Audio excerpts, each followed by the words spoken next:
보신 것처럼 손태승 우리금융회장이 금융감독원의 중징계 결정에도 불구하고 연임을 위한 정면 돌파를 선택했습니다.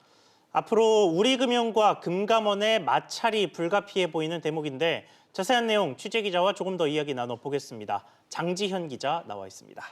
자, 장 기자. 먼저 우리금융이사회와 손태승 회장이 이 연임을 선택하게 된 배경이 좀 궁금합니다. 네, 금감원 제재에 대해서 법적 소송을 간다 하더라도 승소할 수 있다는 자신감이 깔린 것으로 분석됩니다. 금감원이 해외금리 연계 파생 결합 펀드, 이 DLF의 불안전 판매 책임이 CEO인 손태승 회장에게 있다고 본 근거는 금융회사 지배구조에 관한 법률에 있습니다. 네, 법률은 어떤 내용입니까? 네, 간략하게 말씀을 드리자면 이 내부 통제 기준을 마련하고 이를 제대로 지키라는 게 핵심인데요. 문제는 내부 통제 기준이 마련돼 있는데 직원들이 이를 지키지 않는 등 부실하게 운영됐다면 여기에 대해선 경영진에게 책임을 물을 법적 근거가 현재로서는 없습니다.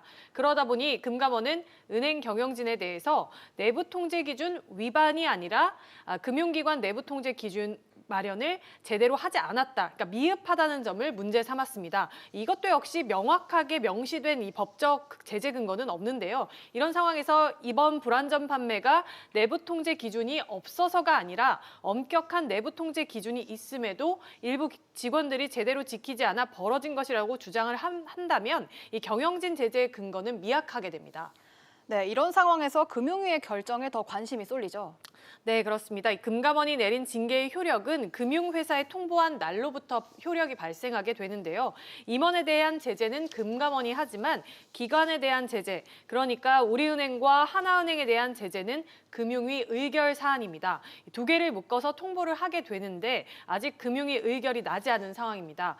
그래서 우리은행 입장에서는 주주총회 전에 금융위 의결이 나느냐 마느냐가 중요합니다. 네, 그 이유가 뭘까요?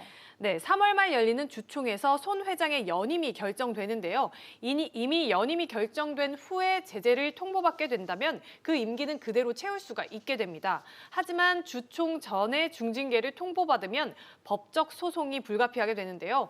우리은행은 금융당국 측에 최종 징계안을 전달받는 즉시 곧바로 법원에 행정처분, 효력정지, 가처분 신청을 내고 행정소송을 진행할 계획인 것으로 알려졌습니다. 네, 알겠습니다. 우리금융그룹 이야기는 이쯤 하고요.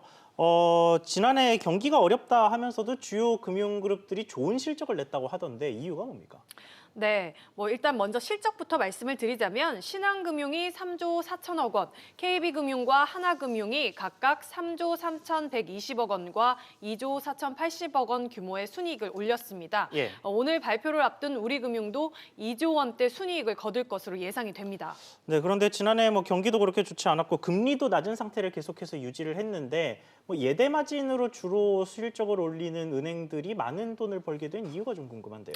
네, 말씀하신 대로 지난해 대출 금리가 낮았던 건 맞습니다만 이 부동산 열풍으로 은행의 대출이익이 커지는 일종의 박리담의 현상이 생긴 것으로 분석이 됩니다. 예. 자영업 대출도 늘었는데요. 은행들이 규제가 강화되는 가계대출 대신에 자영업 대출로 눈을 돌렸기 때문입니다. 지난해 개인 사업자 대출 잔액은 204조 5,500억 원으로 1년 전보다 7% 이상 늘었습니다. 네, 알겠습니다. 장 기자 수고했습니다.